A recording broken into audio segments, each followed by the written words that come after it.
विलासे चिकित्सा परिज्ञान योगेश्वराचे परिवार विकासारिका मान्य ऐसा नमस्कार माझा सद्गुरु रामदासा सह्याद्री गिरीचा विकास विलसे मांडार शृंगावरी नामे सज्जन स्वरूपे वसविला श्री उर्वशी श्रेष्ठी साकेताधिपती कपिलवती हे देवच्या श्रेष्ठिनी तेथे जागृत रामदास विलसे जो या जगा उद्धरली.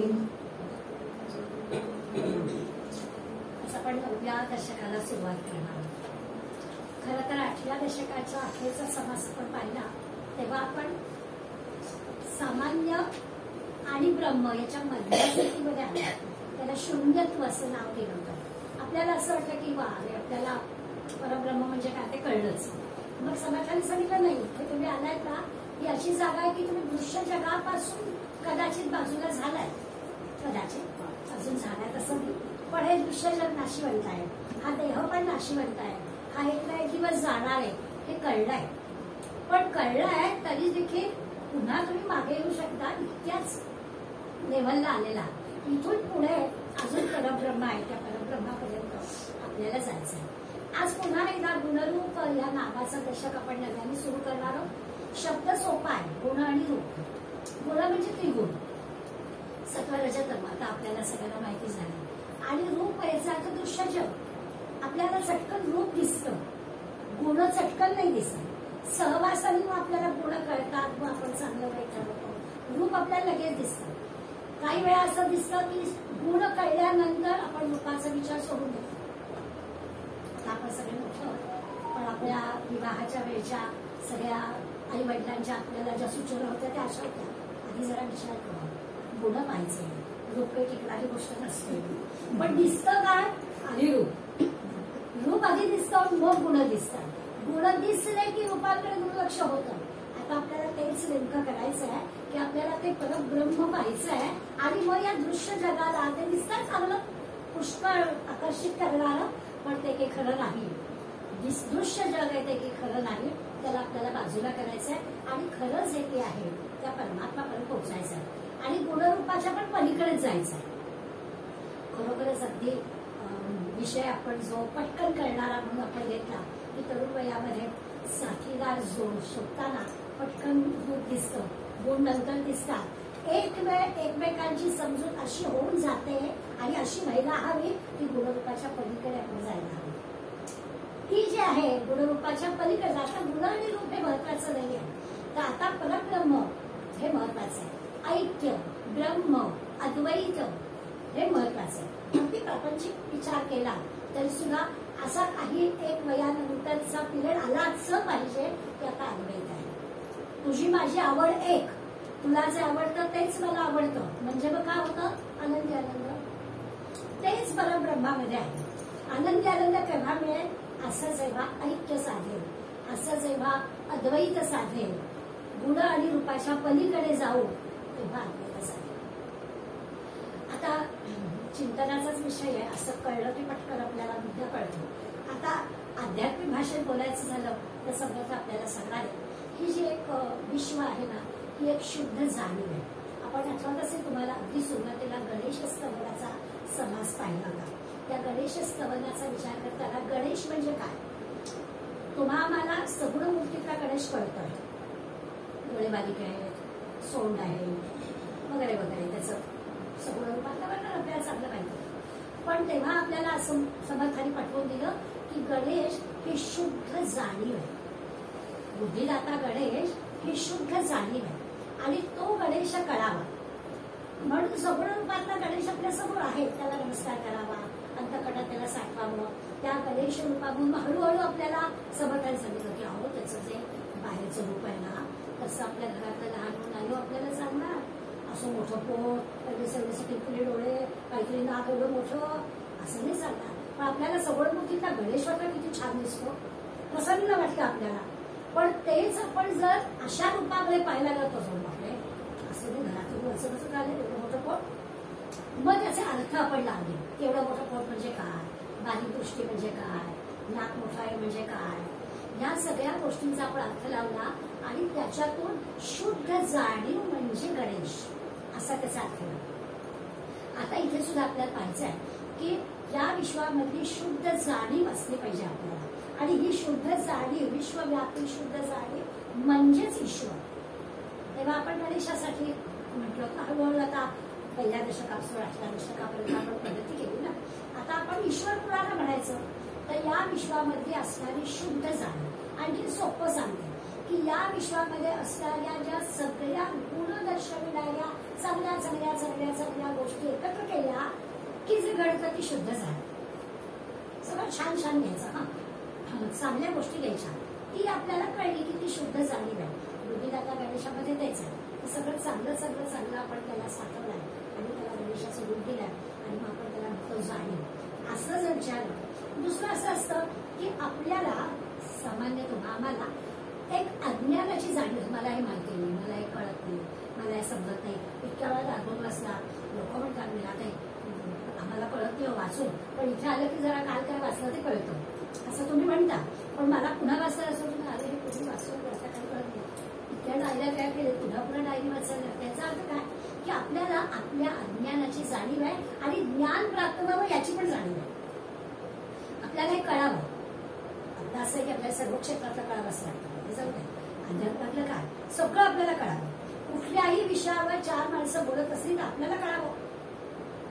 काय बोलतात रस्तीत आपल्याला कळत नाही ना, आपल्याला कळावं. आपल्याला इच्छा असते.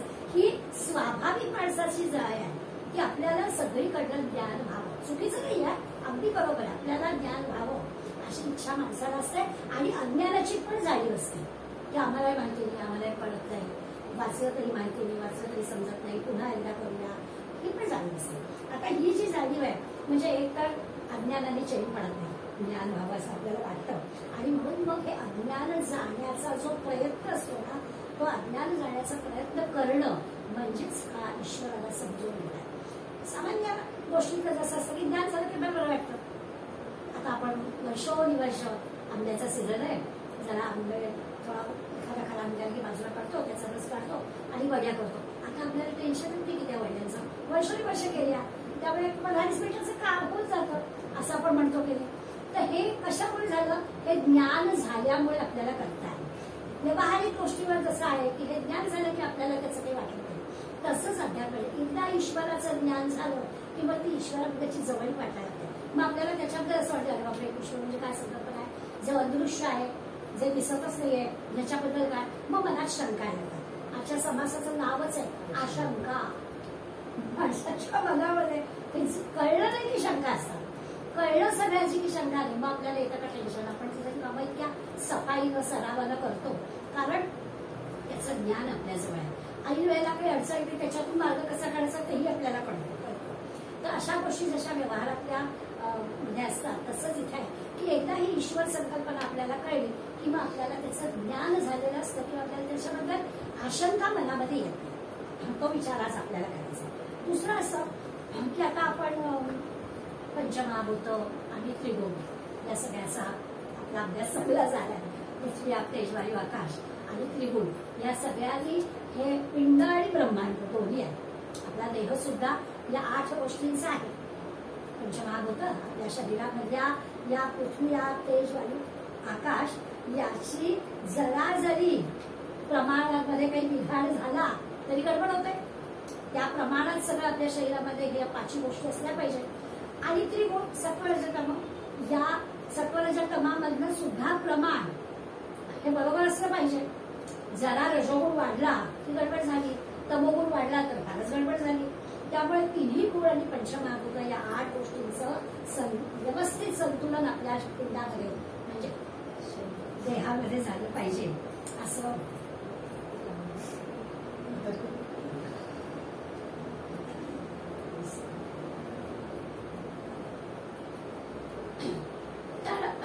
या 8 गोष्टींसाठी आपण जसा आता अभ्यास झाला आपला की कुठेतरी आपला रजोगुण तमोगुण वाढला तर मग आपल्याला तो कमी कसा करायचा त्याचा प्रयत्न करता येतो. आता या गुण आणि रूपाचं वर्णन करताना गुण म्हणजे त्रिगुण आणि रूप म्हणजे ही पंचमहाभूत असं आपण लक्षात घेतलं. आणि या विश्वामध्ये आता म्हणतं तसं शुद्ध जाणीव आहे त्या जाणीवेचा विचार केला तर या युगात त्रिगुणांना महत्व का द्यायचं, तर त्या त्रिगुणांच्या महत्वासाठी असं आहे की जो सत्वगुणी माणूस आहे ना त्याला ही जरा जाणीव अधिक असते, किंवा 100% असते. सत्वगुणी माणसाला या विश्वाची शुद्ध जाणीव ही पूर्णपणाने असते. जो रजोगुणी माणूस आहे त्याला अगदी हिशोबच करायचा म्हटला तर 50% असते. म्हणजे तो जरा सीमेवर असतो, इकडे पण असतो इकडे पण असतो. तुमचं आमचं बऱ्याचदा असं असतं की आपल्याला हे पण पटतं हे पण पटतं, त्यामुळे अजून आपण त्या सत्वगुणाकडे गेलेलो नसतो, त्यामुळे अजून सीमा ओलांडलेली नसते, पण तरी देखील आपल्याला पटलेले असतात बऱ्याचशा गोष्टी. आणि तमोगुणाबद्दल काय बोलावं, जो तमोगुणी माणूस आहे तो मेडीवेतच असतो, अज्ञानातच असतो, त्याला आपलं काही नकोच असतो. ते तुमचं तुम्ही बघा हा असं तो म्हणतो. आणि या ईश्वराच्या आणि या शुद्ध जाणीवेच्या वगैरे भानगडीत तो पडत नाही. तुम्हाला ते नेहमी म्हणतात की यांना आपली ही सगळी याला ती भानगड वाटते. तुम्ही ज्ञानेश्वरीचा अभ्यास करता, तुम्ही गीतेचा अर्थ सांगा की तुमची भानगड तुमच्या जवळ आहे ना, तर आमची भानगड आणि यांचं चाललेलं असतं त्यामुळे सांगते. बरं असं म्हणाले तर ह्या सगळ्या गोष्टी कशा आहेत, तर तमोगुणी माणसाला हे सगळं फारसं नकोच असतं. हे अज्ञानाचं लक्षण आहे असं समर्थ आपल्याला सांगणार आहे आणि पटवूनही देणार आहे. या अर्थानं आजच्या समासाकडे छोटा समास आहे, 29च ओव्यांचा आहे, पण 42 परब्रह्माची लक्षणं आपल्याला सांगितली. समर्थ एक उत्तम शिक्षक होते असं आपण वारंवार म्हणतो, त्याचा एक आपल्याला इथे पुरावा मिळेल. समर्थांनी प्रश्न निर्माण केले. 1, 3, 5, 7, 9 असे जे विषम ओव्या आहेत याच्यामध्ये प्रश्न विचारले. एका ओवीमध्ये 3 प्रश्न विचारले आणि लगेच 2, 4, 6, 8, 10 या सम आणि ओव्यांमध्ये त्याची उत्तर देऊन टाकले. म्हणजे प्रश्न की उत्तर इमिजिएट विचार करून सांगतो, बघून सांगतो, मला पाहायला लागेल, समर्थांकडे काही भानगड नाही. समर्थ नक्कीच आपल्याला उत्तर देणार आहे.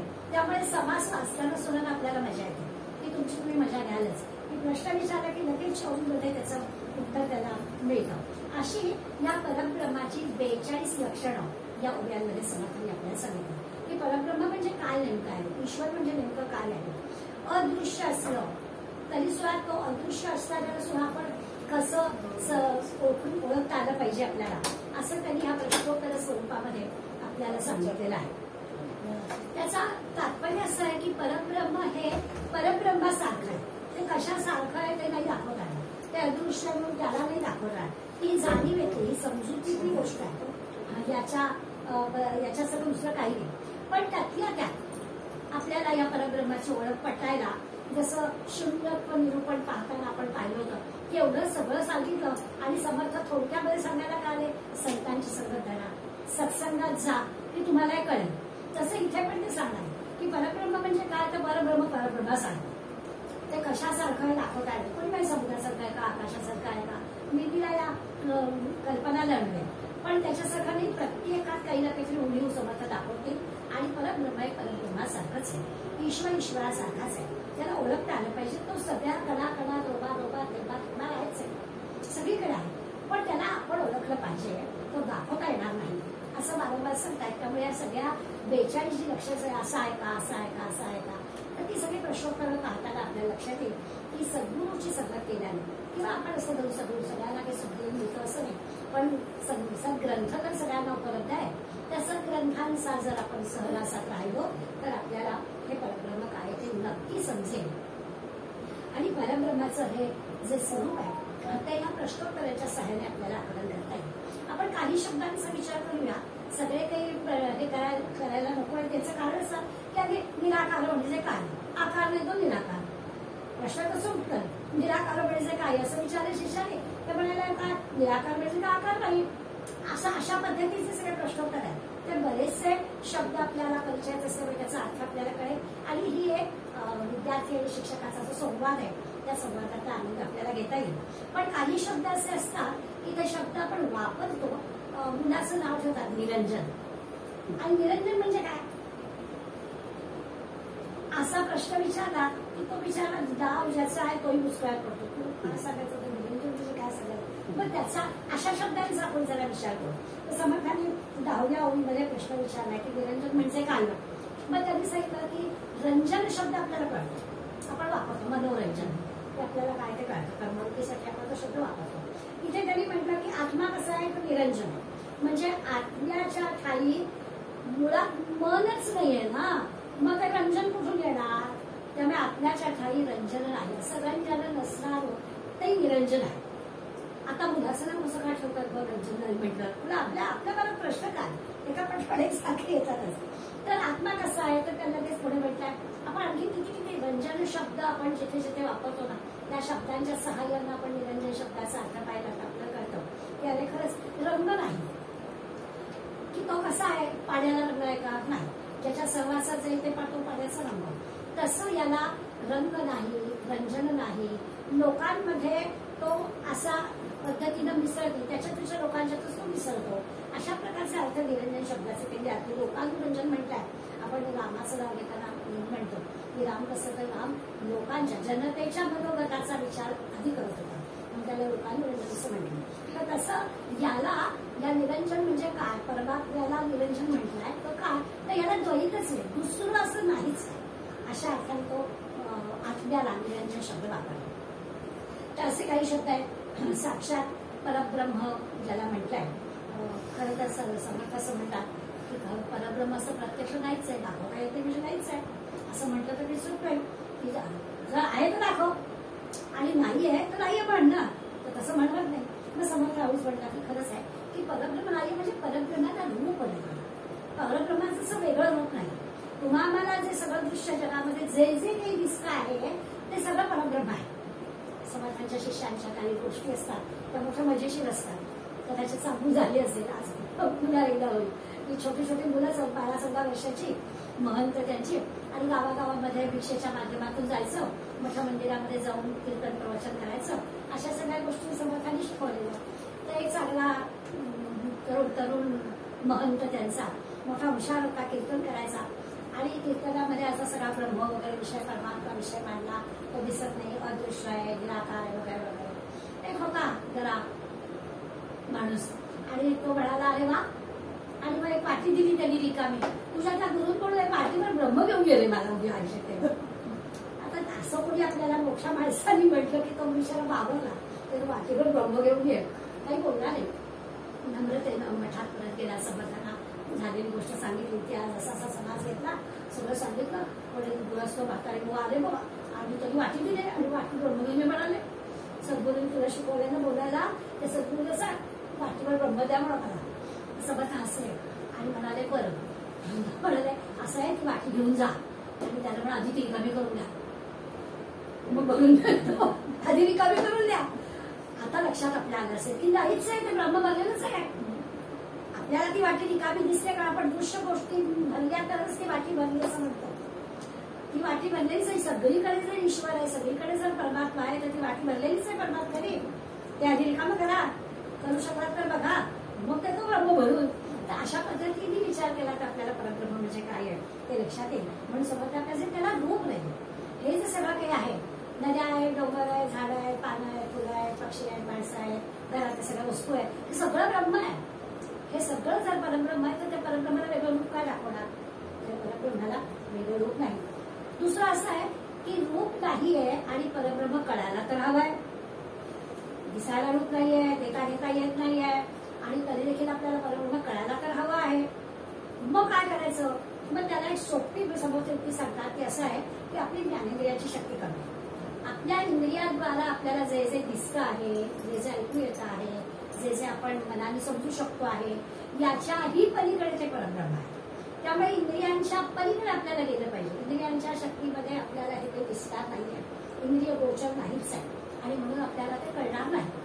आपण काल स्वतःला अगदी हुशार समजत असलो, सगळी इंद्रिय माझ्या स्वाधीनाचं म्हणत असतो, तरी इंद्रियांच्या क्षमतेच्या पलीकडे हे परब्रह्म आहे. म्हणून ते आपल्याला सांगतात की काय करायचं, तर इंद्रियांच्या पलीकडे जायचा प्रयत्न करायचा. मग आता त्याला काय करायचं? मग त्याच्यासाठी शिष्यांना त्यांनी या सगळ्या गोष्टी सांगितल्या. एक आपल्या समजुतीला म्हणून ते म्हणाले असं आहे की आपण जे शंका घेणारी तुम्ही आम्ही माणसं असताना त्या माणसांनी असा विचार करायचा की आपण कसे आहोत. आपण ज्याला मी म्हणतो हे आत्मा, मन आणि शरीर या सगळ्याला मिळून आपण मी म्हणतो. त्यातलं मन आणि शरीर जे आहे ते आपण अनात्म्याकडे नेऊया. म्हणजे आत्मा अनात्माचे दोन प्रकार केले तर आत्मा वेगळा दाखवता येणार नाहीये. पण आपण सगळेजण तुम्ही ऐकताय मी बोलतेय याचा अर्थ आपल्याकडे आहे चैतन्य, आपण जिवंत आहोत आणि त्यामुळे जिवंत असल्याची जी खूण आहे ती दाखवता येणार नाहीये, पण ती आहे आणि तेच आहे ते आत्मरूप आहे, ब्रह्मरूप आहे असं त्याला आपण समजून घेऊ शकतो. आणि उरलेलंच आहे आपलं मन आहे, आपली इंद्रिय आहेत, आपला देह आहे, हे सगळं अनात्मा या कॅटेगरीमध्ये आहे. आता हे जे सगळं आहे दृश्य आहे, देह दिसतोय, इंद्रिय दिसत आहे, अगदी आतल्या गोष्टी आपल्याला दिसत नसल्या तरी सुद्धा आता इतकं विज्ञान पुढे गेलेलं आहे की आपल्याला निरनिराळ्या टेस्ट आपल्याला करायला असतात डॉक्टर मंडळी, त्याच्यातून आपल्याला आतल्या पण गोष्टी कुठे कुठे काय झालाय इतक्याशा बारीकशा नसेला सुद्धा काही झालं असतं तरी लगेच आपल्याला कळतं कुठे गडबड आहे.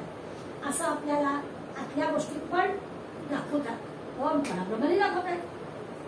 कुठल्याही यंत्राखाली आपल्या देहाला घातलं तरी सुद्धा त्याचं परब्रह्म कुठे आहे ते मात्र दाखवता येते. मागे एक गोष्ट आली की कदाचित व्हॉट्सअपवरच्या गोष्टी सगळ्या, पण मला ना थोडा दिलासा देणार असं की छोट्या मुलीचं ऑपरेशन हार्टचं करत होते आणि ती मुलगी डॉक्टरना ऑपरेशनच्या वेळेला ते डॉक्टर तिला समजून सांगत असतात, ऐकली वर्षी असाल तुम्ही, आणि ते सांगत असतात ते म्हणतात तेव्हा डॉक्टर असं एक काम आहे, तुम्ही माझं हार्टचं ऑपरेशन कराल ना तेव्हा बाप्पा दिसेल ना तुम्हाला.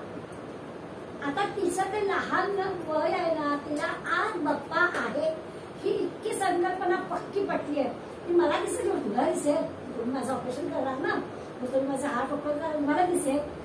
हा जो काही विचार आहे तो त्या बाल वयाला कसा खात्रीचा वाटला तसं आपल्याला वाटला. आपण आता पंचुके आहोत ना, तेव्हा कळणार नाही की तिथे न दिसणाऱ्या बाप्पाला बघायचं. किती वेळा आपल्याला अनुभव आपण छोट्या नातवंडाला शिकवताना निरंजनाचे शुभकृती म्हणायला घेतलं की आपण लगेच हाय आहे, हात लावायचा नाही असं म्हणतो, लगेच त्या मुलाला म्हणजे हाल जाऊ नको का नाही. मग ह्या अशा गोष्टींचा परिणाम त्या निरागस बालकावर चांगला होतो. किंवा साधं मला खरं सांग ना काय झालंय, ही पेन्सिल कुणाची आणली, ही आपली नाही आहे, मला खरं सांग तू घेतलीयस का, काय झालंय.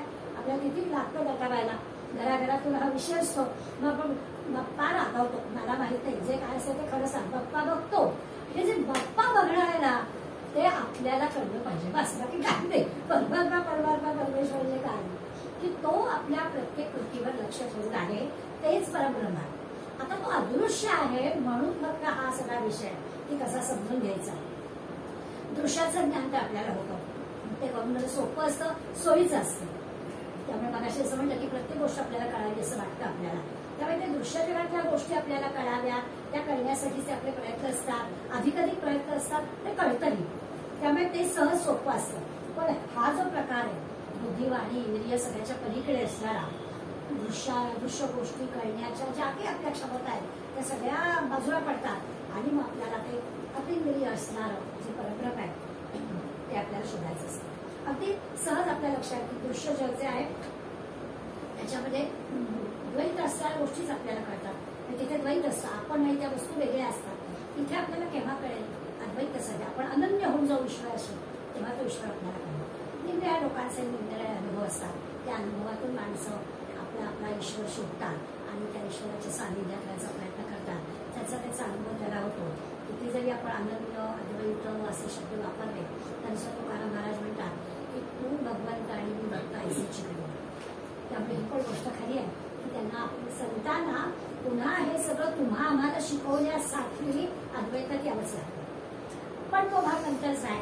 आज ज्या शंका आशंका आपल्या समोर शिष्यांच्या निमित्तानं आलेल्या आहेत आणि त्याचा जो आपण विचार करणार आहोत तो लक्षात घेतला तर आपल्याला कळेल की या 42 परब्रह्माची विशेषण आणि त्यांचे अर्थ आपण साधकाने अशा परब्रह्माची सगळी विशेषणं म्हणून त्याचे अर्थ समजून घ्यायची कशी कशी लागू होतील. आता ती परब्रह्माला लागू होतील म्हणजे कुणाला लागू होतील. क्षणभर असा विचार करायचा की जर का मी म्हणजे पण परब्रह्म आहे, मी त्या परब्रह्माशी अनन्य आहे, मी त्या परब्रह्माशी अद्वैत साधलेला आहे, तर माझी लक्षणं आहे. त्याची लक्षणं म्हणून आपण 42 अक्षरांचा आता अभ्यास करणार आहोत. ही 42 अक्षर त्याची म्हणजे परब्रह्माची, तो कोण, तर तो आणि मी जर एकच आहोत तर ही सगळी लक्षणं माझ्या ठाईवर असली पाहिजे असा विचार करून.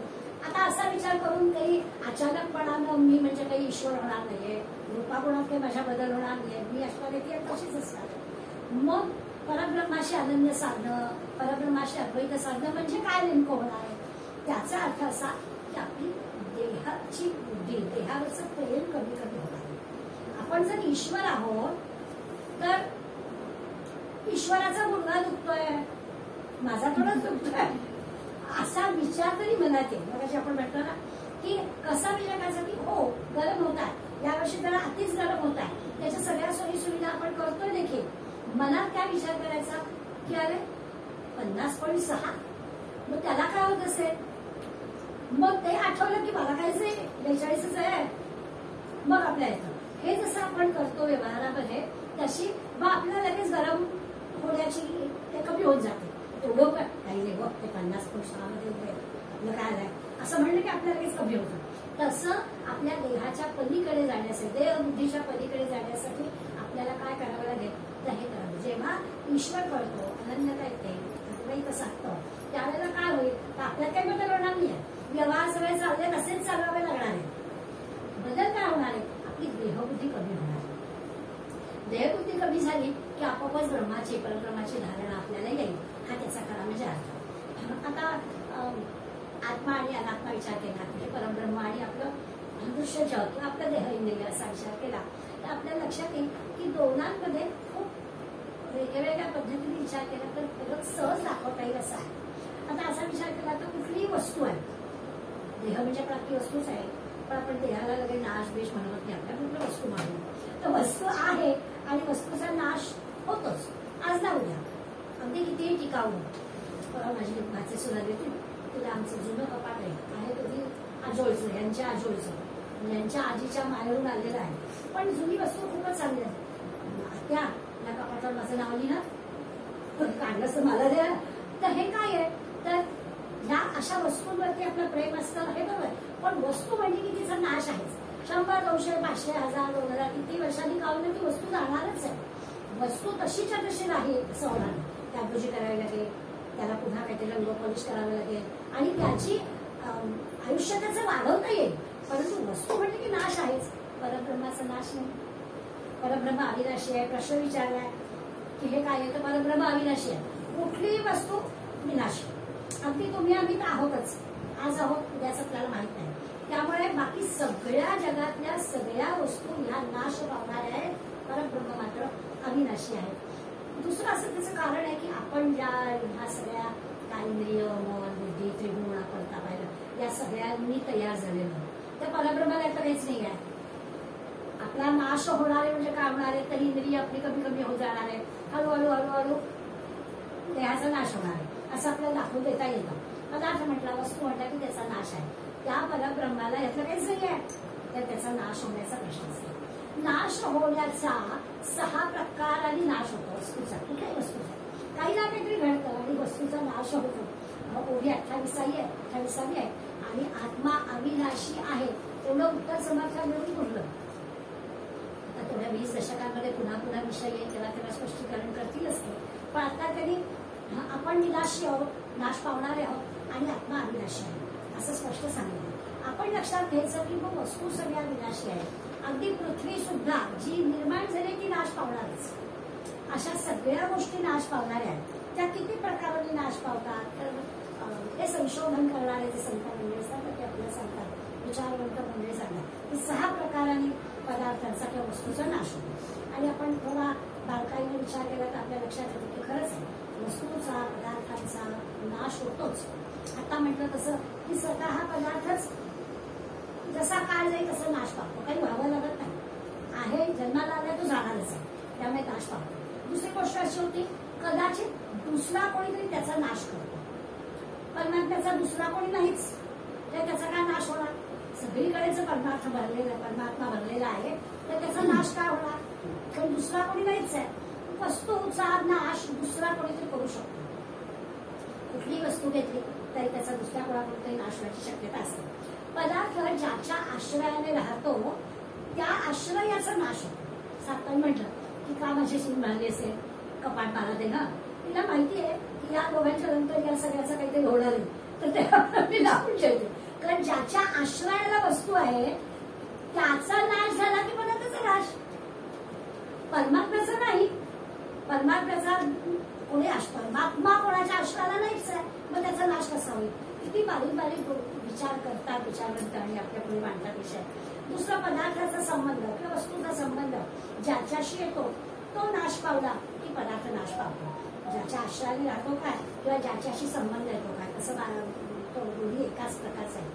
ज्याच्या आश्रयाला आहे तो आश्रय संपला की असं असतं ना की काचेच्या बाऊलमध्ये आपण काहीतरी छान गुलाबजाम ठेवलाय आणि त्या गुलाबजाम त्या बाऊलच्या आश्रयाने राहतोय, पडला फुटला गेला गुलाबजाम पडला. तर आपण नको लागली असेल काचा टाकून दे असं करतो की नाही. म्हणजे ज्याच्या आश्रयाने वस्तू राहते तो आश्रय गेला की वस्तू ते पण गेले. परमात्म्याला आश्रयाचा प्रश्नच नाही. त्यामुळे परमात्मा तुटत फुटत नाहीच, परमात्म्याला नाश नाहीच असं आपल्या लक्षात येईल. संबंध ज्याच्याशी आहे तो संबंध संपला की वस्तू संपली. आता काही हे सांगायला नको, संबंध म्हटलं की आपल्याला किती गोष्टी होतात. एकदा संबंध तुटला नाव नाही घ्यायचं, त्याविषयी बोलू नका, त्या व्यक्तीविषयी बोलू नका. संबंध संपला. परमात्म्याचं तसं काही नाही, त्याचा संबंध संपतच नाही. सल्लाची एक पद्धत आहे बघा. सल्लाच्या मैदानावर एकदा आली व्यक्ती की कायम सल्लाची झाली. संबंध तू संबंध संघाने संपवणार तसं आहे की तिथे संबंध संपत नाही. परमात्म्याचा संबंध संबंधच नाही. परमात्मा आहेच. दुसरं कारण नष्ट झालं म्हणजे एखाद्या वस्तूची गरज नष्ट झाली की ती वस्तू नकोशी होते आपल्याला. आपण आपला अनुभव आहे. पुणे आम्ही अशा ह्याला आलोय, परवाचा आमचा विषय झाला म्हणजे ताटं वापरली जाते आता नकोशी झाले. आता त्याचं काय करायचं? दूर टाकूया कोणा तरी, त्याला आलं की माहिती मला नको असं म्हणतो की म्हणजे पदार्थाची गरज नष्ट झाली की वस्तू संपली. परमात्म्याची गरज नष्ट होणंच शक्य. सगळ्या बारकाईने विचार करता आपल्या लक्षात परमात्मा अविनाशी आहे. तो संपणारच नाही, तो संपतच नाही, तो आला नाही त्यामुळे जायचा प्रश्नच नाही. अशा पद्धतीने कार्य संपलं, त्याची उपयोगिता संपली की पदार्थ संपतो. घरात काम न करणाऱ्या म्हाताऱ्या माणसांच्या बाबतीत घरोघरी आपण ऐकतो कारण आता काही उपयोग नाही आणि असं कार्य संपलेलं आहे अशांचं काय करायचं. उपयोग नसणाऱ्या वस्तू जाऊ दे, माणसांचं सुद्धा काय करायचं असा प्रश्न असतो. परमात्म्याला तो प्रश्न आहे. अशा निरनिराळ्या पद्धतीने त्या अविनाशी शब्दाचा अर्थ आपल्याला आणला पाहिजे. दिसायला 29 ओव्यांचा जरी हा समास असला ना तरी आपल्याला एकेका शब्दावर असं चिंतन करून परमात्म्याचे जे गुण आहेत ते गुण काय आहेत बरं ते चिंतन का करायचं. तर हे सगळे गुण परमात्म्याचे म्हणजे आपले आहेत. हे सगळे गुण आपल्याकडे पाहिजे. आपल्याला काय यायला पाहिजे, आपली देहबुद्धी कमी व्हायला पाहिजे. ही माझ्याशी असं का वागली, तिने माझ्याकडे लक्षच का दिलं, समोरून मला लक्षच का दिलं, हे सगळे विषय संपून जातात. विषय सगळे संपून जातात कारण तो मी नाहीच ना. एकदा तो परमात्मा कळला की हा विषय संपून जातो असं आपल्या लक्षात येईल आणि ते आपल्याला उपयोगाला पडेल. माणसाने परमार्थात काय करायचं असतं ते हे करायचं असतं. हळूहळू आपल्या सगळ्या गोष्टींची म्हटलं तर संबंधाची वजाबाकी करून टाकायची कारण नाहीतर ते वाढत जातं. गुणाकाराच्या किंवा बेरजेच्या ह्याच्यात ते वाढत जातं. त्यामुळे आता परमात्म्याचा विचार करायचा असेल तर या सगळ्या याची वजाबाकी करून टाकणं हे सोयीचं असतं.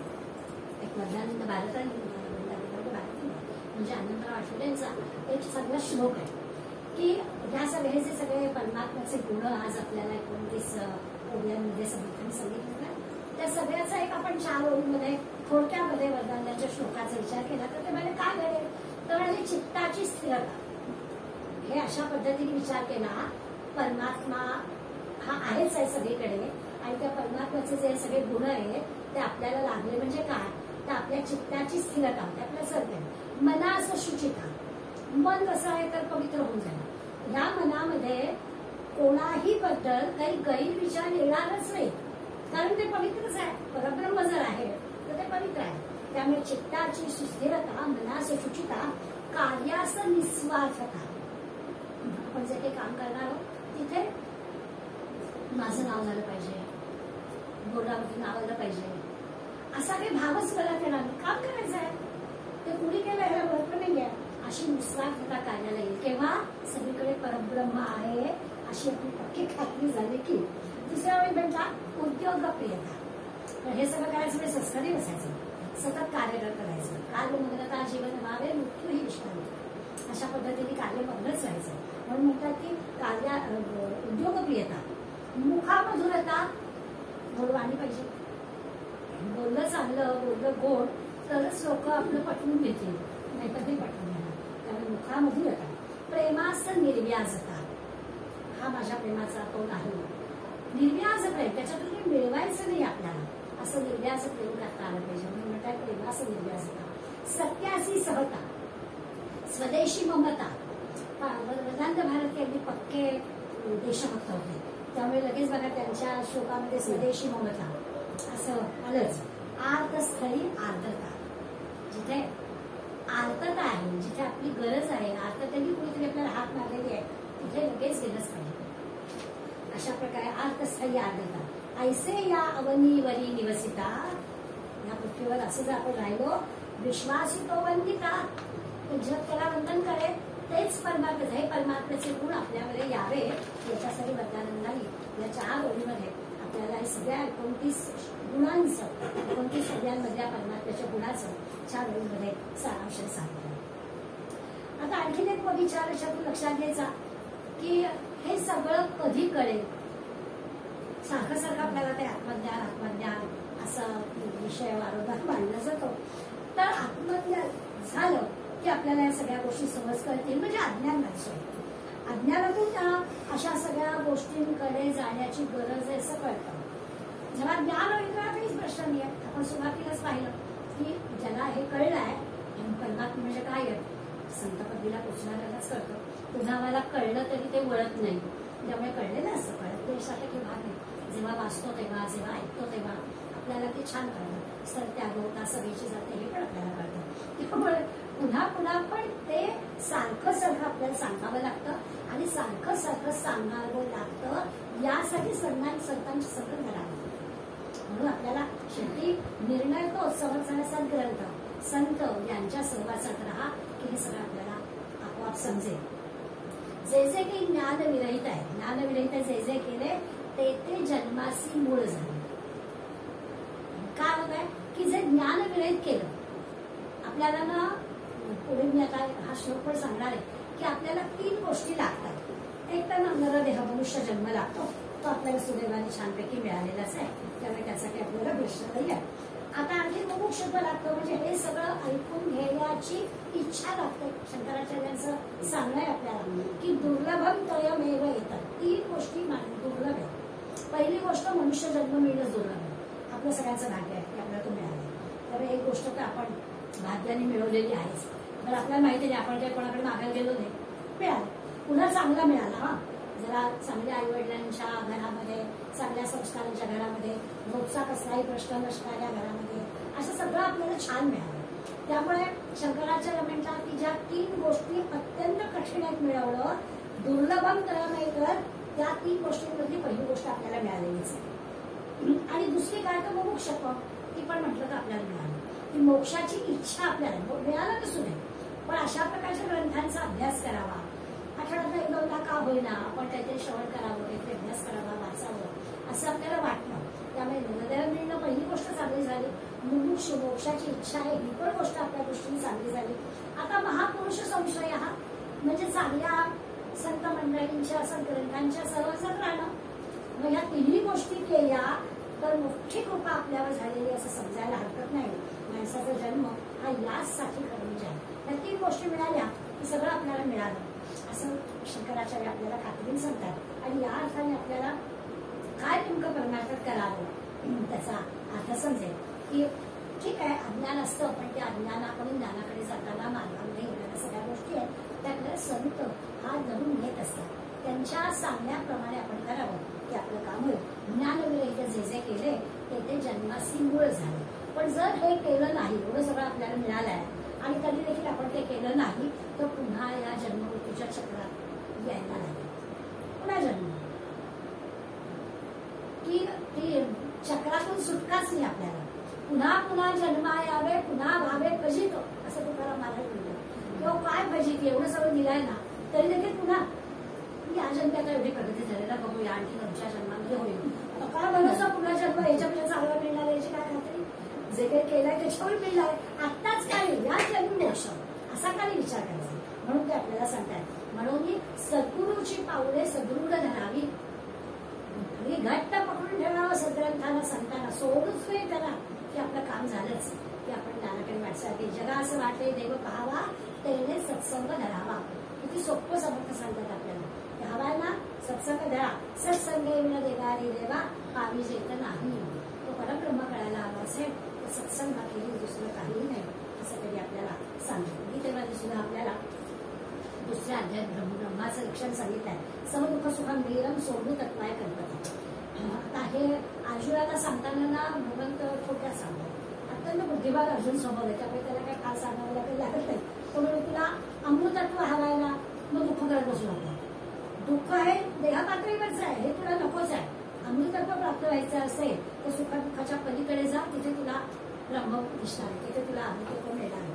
आता अर्जुनाला सुख दुःख पलीकडे जायला सांगतायत. अर्जुनाचा प्रश्न इतका महत्वाचा आहे की तो अर्जुन यांच्याशी युद्ध करायचंच हे मला असं तो सांगताय. तोच धागा कृष्णाने पकडलाय आणि कृष्ण त्याला सांगतोय, तू जर दुःख करणार असशील तर तुला मोक्ष परमात्मा वगैरे काय मिळणार काही, तुला ब्रह्म वगैरे कळणार हवाय ना, ब्रह्म कळायला मोक्ष कळायला सांख्य तत्वज्ञान सांगतोय दुसरा अध्याय. तर हे जर कळायला हवं असेल तर आधी पहिलं तर दुःखातून बाहेर जाईल. मी ह्याला मारेन, तो असं चालेल, हे माझे गुरु आहे, हे माझ्या अनुभव आहेत, अमुक आहे, या दुःखातून कधी बाहेर येईल असं भगवंत त्याला सांगतोय. तर अमृत तत्व म्हणजे काय, त्याच्याचं अंत नाही ते तुला मी शिकवणार. परब्रह्माचा अंतच नाहीये ते तुला मी सांगणार आहे, पण त्याच्यासाठी पहिली तुझी तयारी काही दुःखातून बाहेर काही नाहीच आहे. दुःखाचा विषय तो आपल्या शरीराचा आहे, त्या काळापुरता भाग आहे असं समज आणि त्याच्यातून बाहेर येईल. मग तुला आत्मा काय तो कळेल. तो जो आत्मा आहे तो परत भगवंतांनी दुसऱ्या अध्यायामध्ये सांगताना तो चिरंतन कसा आहे, शाश्वत कसा आहे, सत कसा आहे त्याचं वर्णन केलंय. बाकी सगळं जे आहे त्या आत्मा सोडून उरलेलं सगळं असत, आत्मा फक्त सत असं पाहिलं. तीच गोष्ट इथे आहे की त्याचं की ब्रह्मसत्य जगन मिथ्या असं म्हणलं की जग आपल्याला बाजूला करताय. अगदी गोष्ट खरी. अगदी टेबल म्हटलं तर ते टेबल तुटणारे जुनं होणारे गंजणारे नाश पावणार, काहीतरी त्याचं होणारच आहे. पण ब्रह्माचं हे काहीही होणार नाही. हे सगळं भगवंत अर्जुनाला गीतेच्या दुसऱ्या अध्यायात सांगतात आणि समर्थ पण आपल्याला शंकानुदर्शन करताना ह्याच गोष्टी सांगतात. जे जे की आपल्याला दिसत आहे ते सगळं असत आहे, ते सगळं नष्ट होणार आहे. ब्रह्म मात्र सत्य आहे, परब्रह्म मात्र न फुटणारं अशा गोष्टी. कधीच तो आत्मा कधीच मरत नाही, मारत पण नाही. अशा दोन्ही गोष्टी. ही जी काही आत्मा नावाची शक्ती आहे न दिसणारी पण खात्री न असणारी, त्या जड देहामध्ये राहून त्या देहाच्या हालचाली ती करते. आपल्याकडे आहे ना, नाहीतर आपला देह जड आहे, परंतु ती आतमध्ये आहे, ती आपल्याकडून ह्या सगळ्या गोष्टी करून घेते. आपल्या ज्या हालचाली असतात, आपल्या इंद्रियाकडे जी कामं होत आहेत ती सगळी त्याच्यामुळे होत आहेत. जसं आपण नेहमी उदाहरण विजेचं देतात, विजेमुळे यंत्र फिरतात, विजेमुळे सगळी यंत्र चालतात. अगदी बरोबर. कालच आपल्या डोंबिवलीमध्ये फार मोठा वाढीचा अपघात झाला. तर एखाद्या वेळेस त्या यंत्रामध्ये काही झालं आणि एखादा माणूस मारला गेला तर विजेने माणसाला मारलं असं नाही आपण म्हणतो. त्याचा काही संबंध नाही, विजेवर यंत्र चालतं. पण यंत्रात काही बिघाड झाला, अपघात घडला तर तो विजेने गेला असं थोडंसं पण म्हणतो नाही म्हणत. तो यंत्र चालवणारा किंवा त्या यंत्रामधल्या बिघाडामुळे असं काहीतरी घडलं असं म्हणतो. कारण वीज ही एक शक्ती आहे, ती शक्ती तो यंत्र चालवण्यासाठी ती पुरवते आहे. पण विजेत बिघाड झाला की विजेने असं घडलं असं नाही आपण म्हणतो. तसं परब्रह्म ही शक्ती आहे किंवा आत्मा ही शक्ती आहे, ती आपल्याकडे होऊन घेते. आपण चुकीचं वागलं होतं ते त्या शक्तीने नाही केलं. आपण काही चुकीच्या गोष्टी केल्या तर त्याचा काही संबंध नाही, तिचा ती शक्ती पुरवते. कसं करायचं तुम्ही बघा, हे आपल्याला लक्षात घ्यायला पाहिजे. प्रश्न तिथेच होतो, बाप्पा बघतोय, बाप्पा बघतोय पण बाप्पा थांबवत नाही ना, ते आपल्याला सांगलं पाहिजे. ही जी बारकाईने लक्षात घ्यायची गोष्ट आहे की आत्मा ही आपली शक्ती आहे. आत्मा आपली इंद्रिय चालवतोय, आपलं शरीर आत्मा चालवतोय, गोष्ट खरी आहे. पण आत्मा ही विजेसारखी शक्ती पुरवणारी गोष्ट आहे. आणि म्हणून विजेमुळे अपघात झाला असं नाही म्हणतात. ती शक्ती आहे ती त्या यंत्राला पुरवली जाते आहे. त्या यंत्रात बिघाड झाला, चुकीचं वागलं गेलं, त्या माणसाच्यातून चूक झाली म्हणून अपघात घडला असं आपण म्हणतो. विजेचा काही संबंध नाही, तसं त्या आत्म्याचा काही संबंध नाही. तो निर्गुण निराकार आहे, तो सगळं करतो. त्या भीमाची आणि दुर्योधनाची महाभारतातली गोष्ट आहे ना, त्यांची भेट झाली आणि सुरुवातीला त्यांनी ते लोखंडाचा पुतळा भीमाच्या आकाराचा दिला आणि त्याला तो इतका खरा वाटला आणि इतकी ताकद आहे दुर्योधनाजवळ की त्याचं सुद्धा हे झालं असं वर्णन करतात. तर ते महाभारतातली गोष्ट सांगून भगवंतांनी त्याला सांगितलं की अरे ते काही भीमाला त्यांनी हे केलेलं नाहीये, आवडून टाकलेलं नाहीये, त्याचा आत्मा आहेच अमर, देह जातो असं त्या प्रसंगातून त्यांनी वर्णन झालं. म्हणजे आत्मा त्याच्या देहातून गेला पण आत्मा मेला नाही, देह गेला, आत्मा तिथेच राहतो. असा आत्मा नित्य आहे, अविनाशी आहे असं वर्णन आपल्या ठिकाणी वाचायला मिळतं. सगळ्यांचा पाठ असलेला श्लोक आहे, नैनम श्रीमंती शस्त्राने नैनम धरती पावता शैनम शोषती मारता. तर ह्या सगळ्या गोष्टी सुद्धा त्या आत्म्याला काही करत नाही. कुठल्याही प्रकारचं अस्त्र शस्त्र किती पॉवरफुल असू नये, आत्म्यावर त्याचा काही परिणाम होत नाही. पर्जन्य अस्त्र सोडलं तरी तो आत्मा ओला होत नाही, किंवा दुसरं काय आणखीन वायू अस्त्र सोडलं तरी ते जागचा हलत पण नाही. अशा प्रकारच्या गोष्टी आपल्याला लक्षात येतात. आता अक्षय तो यमलायोयम त्याही शोकामध्ये आपल्याला कळतं की ते कापलं जात नाही, त्याचं तुकडे करता येत नाही. असं सगळं आत्म्याचे न करता येणारं, जाता येणारं, नित्य स्थिर सनातन असणारं असं हे आत्मतत्वातलं परब्रह्म आहे. आपण नेहमी यक्ष प्रश्नाचा विचार करतो की असे जे महत्वाचे प्रश्न असतात ना ते बरोबर यक्षांनी युधिष्ठिराला विचारलेले आहे. अगदी लक्षात आपल्या येतं असं की काही ज्या प्रश्नांची उत्तरं परफेक्ट तशीच्या तशी हवी आहेत तेच बरोबर यक्ष युधिष्ठिराला विचारतात. प्रश्न विचारलाय की सूर्याला कोण उगवायला लावतो. सूर्य रोज उगवतो असं पण म्हणतो, पण हे सूर्य उगवायला त्याला कोण उगवायला लावतो. प्रत्येक गोष्ट निर्माण होते म्हणजे कोणीतरी निर्माता असतो ना. लगेच धर्मराज युधिष्ठिराने उत्तर दिलं ब्रह्म. सगळं परमात्मा परब्रह्म करतो. परब्रह्मामध्ये झालेलं आहे.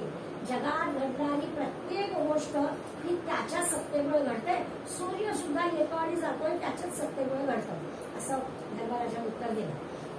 अगदी माऊलींनी अनंत ठिकाणी मी असा शब्द, त्या भगवंताने मी असा शब्द वापरला तो परमात्माच्या परब्रह्मासाठी. की परब्रह्म जसा ना की वारा वाहून नेतो. वारा म्हणजे काय तर परब्रह्म. सगळ्या गोष्टी ज्या आहेत त्या परब्रह्म. कालच्या काळात त्याच्यामध्ये एक आपण प्रसंग देवदानवांचं युद्ध झालं आणि देव जिंकले. आता जिंकल्यानंतर आनंदोत्सव, त्यामुळे सगळे देव जमा झाले आणि आनंदोत्सव साजरा केला करत होते. त्यावेळेला असं झालं की प्रत्येक जण आता या युद्धामध्ये यश मिळालं ते माझ्यामुळे, मी अशा प्रकारच्या गोष्टी केल्या म्हणून युद्धात यश मिळालं. म्हणजे मी काय लोकसभेच्या 2024 इलेक्शनला आनंदोत्सव नाही सांगितलं, देवदानवांच्या युद्धाचं बद्दल आहे. तर त्या देवदानवांच्या युद्धाने मी केलं म्हणून युद्धात जय मिळाला असं प्रत्येक मग मी कधी सांगत होते. आणि मग देवाला असं वाटलं, म्हणजे परब्रह्माला असं वाटलं की काय चाललं, जो तो आपल्याकडे यशाचं घेतोय श्रेय नाही की बरोबर नाहीये, अहंकार होतो याने. एखाद्या गोष्टीला यश मिळालं त्याचं श्रेय मलाच पाहिजे या अहंकाराला. तर ह्या बरं देवाकडे प्रेम आहे ना भगवंताचं, त्यामुळे देव असं बोलतायत श्रेय आपल्याकडे घेत आहेत हे बरोबर नाही, अहंकार करतायत बरोबर नाही. पण देवाने यांचा अहंकार आताच मोडून काढला पाहिजे. मग कसा मोडायचा, मग देव यक्षाच्या रूपाने आला आणि यक्षाच्या रूपाने येऊन हा आता बिना बोलवलेला मेहमान आहे. त्यामुळे लोकांचं तू कोण, बरं असं असतं ना कोणी विचारलं मी कोण आणि आपल्याला ओळखलं म्हणजे काय इन्सल्टच. त्यामुळे सूर्याला त्यांनी विचारलं यक्षाने की मी कोण आहे, तर नंतर सांगतो तू कोण आहेस. राग आला, एवढा मोठा मी आत्ताच्या युद्धामध्ये एवढी हिंमत दाखवली आणि यश मिळवलं आणि मी कोण माहित नाही ना. सूर्य म्हणाला कमाल आहे तुझी, मी कोण माहित नाही तुला, तर नाही मला माहिती. मग म्हणाला माझी ओळख करून देतो तुला. त्यामुळे काय मी म्हणाला काय वाटेल ती गोष्ट क्षणार्धात त्याची राग करून दाखवतो असा मी आहे, असं त्यांनी आपलं मोठं वर्णन करून सांगितलं. तर यक्ष काय परीक्षा घ्यायला आला होता किंवा त्यांचा अहंकार बाजूला करायला चालला होता. तो म्हणाला एक गवताची काठी ठेवली समोर आणि ती चालून दाखवू म्हणाला. तिच्या म्हणाला गवताच्या गोष्टींची राग करून दाखवतो, गवताच्या काठीचं काय होतं. आणि म्हणून त्यांनी सगळा त्याची जी शक्ती होती ती सोडली. काय झालंय त्या गवताच्या काठीला आणि मग त्याचं नाही हे सगळं वायूने पाहिलं. काय चाललंय म्हणाला, मग वायू आला. वायूच्या पण लक्षात आलं की मोठं हे काय गवताची काठी. मग यक्ष म्हणाला की बघा तुम्हाला जमलं, तुम्ही तुम्हाला मी मोठमोठे डोंगर हलवतो, पर्वत हलवतो, मग कुठे झाड क्षणार्धात उन्मळून खाली पाडतो. या गवताच्या कांडीचं काय एवढं का म्हणा. मग लक्षात येतं की अरे एवढी मोठी ताकद वाऱ्याशी लावली तरी ती गवताची कांडी हलत नाही, एवढा अग्नी पाठवला तरी ते किती जळत नाही, ती काय भानगड आहे. परब्रह्म जळत नाही, परब्रह्म हलत नाही, असं आपण वगैरे केलं ना. तर असं काय परब्रह्म आहे. आणि मग ह्यांना कळलं की आपली ताकद याच्याशिवाय नाहीये. सूर्याला कोण यायला लावतो? परब्रह्म. सूर्याला जाळायला जाळतो सूर्य म्हणतो, वारा हलवतो सगळं म्हणतो, त्यांना ताकद कोण देतो? परमात्मा, परमेश्वर. याची ओळख त्यांनी पटवून दिली आणि मग त्यांनी आपलं स्वतःचं रूप दाखवलं की मी कोण आहे. तर तुम्ही असा अहंकार करून चालला नाही, माझ्यामुळे विजय मिळवला, माझ्यामुळे युद्ध झालं आणि मीच काय काय असं करण्याचं कारण नाही. तुम्हाला ही शक्ती कोण देतो? आता हे झालं, देव झालं, माणसं वगैरे वगैरे. आपण विचार करायचं की खरंच आहे आपण तर सामान्य मंडळी आहोत, असं का मोठं कर्तृत्व आपण दाखवलं. त्या वेळेला आपल्या लक्षात आलं पाहिजे की हे परमात्मा सांगतात. कृष्ण बघा मोठ्या मोठ्या लोक सांगतात भगवंत बोलवतो. आपल्या विवेकानंदांच्या शिकागोच्या धर्मपरिषदेच्या पहिलं व्याख्यान जरा काहीच तयारी केलेली नव्हती, कल्पनाच नव्हती आणि नावानऊच झालं.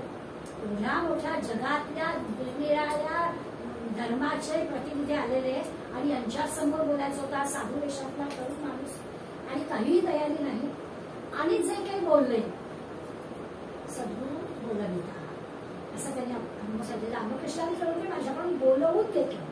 असं हे परब्रह्माचं काम. परब्रह्म सर्व करविता तो आहे असं आपल्या लक्षात आलं की मग आपला अहंकार मी केलं हे जे काही आहे ते आपोआप कमी होईल. असा सगळा विचार घडून या सगळ्या समर्थांनी विशेषण जी ब्रह्माची लावलेली आहे ती आपल्याला दाखवली. कसं आहे कसं आहे कसं आहे सांगण्यासाठी कसं नाही असं सांगणं लागतं. हे म्हणजे नाही, हे म्हणजे नाही, हे म्हणजे नाही. मग परब्रह्म काय आहे दाखवता आलं नाही तरी असं जाणीव त्याची होऊ शकते. आपण सुरुवात करतानाच पाहिलं की माणसाला शुद्ध जाणीव असली पाहिजे. ही परब्रह्माची जाणीव झाली की आपलं काम झालं. आणि जाणीव करून घ्यायला 3 सोप्या गोष्टी तिन्ही आपल्याजवळ आहेत. नरदेह पण आहे, असं कळावं हे ज्ञान प्राप्त व्हावं अशी इच्छा पण आहे आणि सिद्धग्रंथ संत पण मंडळी बसलेले आहेत, ते सगळे आपल्याला मार्ग दाखवत आहेत. आता जर आपण आपल्यासारखे करंटेच जर करू शकलो असा विचार समर्थ आपल्याला करायला सांगतात. समर्थ सरळ असे काठी घेऊन आहे त्यामुळे ते चोख की चोख आणि बरोबर की बरोबर. त्यामुळे त्यांचं जरा कठोर शब्द आहे की एवढं सगळं झालं आणि नाही तर तुम्ही करंटे दुर्दैवी असंच समर्थ आपल्याला सांगतात. असं आज समासातल्या ओव्या वास्याची क्रियावश्यकता अशी म्हणतात असं की 1, 3, 5, 7, 9, 11 या विषयामध्ये सगळे प्रश्न आहेत आणि 2, 4, 6, 10 सगळी उत्तर आहेत. सगळी एकेका शब्दातले प्रश्न एकेका शब्दातले उत्तर आहेत. जे समास वाचू झाले त्यांना कळेल, नाहीतर घरी जाऊन वाचा तेव्हा तुम्हाला कळेल. त्यामुळे त्या 29 ओव्यांमधला विषय फक्त समजून घेणं की काय आहे तर परब्रह्म असं शब्दांमध्ये पकडता येणारी गोष्ट नाही, दाखवता येणारी गोष्ट नाही, दिसणारी गोष्ट नाही, पण जाणीव आहे. ही जाणीव आपण परब्रह्माविषयी करून घ्यावी असं समर्थांना वाटतं. 9व्या दशकाच्या सुरुवातीला हा विषय करून दिलाय. लगेच आपल्याला ब्रह्म म्हणजे काय ते पूर्ण समासात सांगणारच आहे. त्यामुळे एका अर्थाने तत्वज्ञानाचा विषय आपला सुरू केला. काय होतं नवीन मंडळी असतील की दासगण म्हटलं ना की लोकांना दासगण मोठं लक्षात येतं. आपण दासगणामध्ये ह्या किती गोष्टी आहेत ते आपल्याला माहितीच असतात. आपल्याला ती लक्षणं फक्त जवळची वाटतात.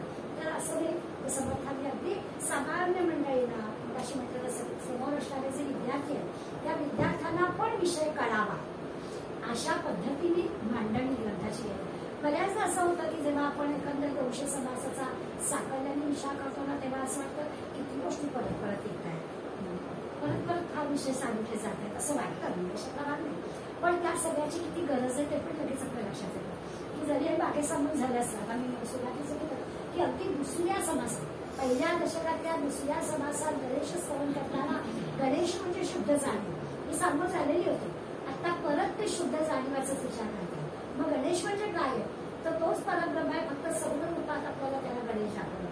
आता आपल्याला ते नाही सांगितलं पण आता सांगितलं परब्रह्म सगुण रूपात नाही दाखवता येणार, तेही न दिसणारी न सांगता येणारी इंद्रियांच्या कक्षेच्या बाहेर असणारी पण सगळीकडे आहेच आहे अशी परब्रह्माची खूण समर्थाने आपल्या समासामध्ये आपल्याला दाखवली. आता ब्रह्माचा विचार आपण पुढल्या समासात करू. स्मरण ध्वनिसुरम्य कर्णी पडो स्वदेश हितरक्षणाविण तुझी कथा नावडो तुझ्या समनियामुची तन्वी देश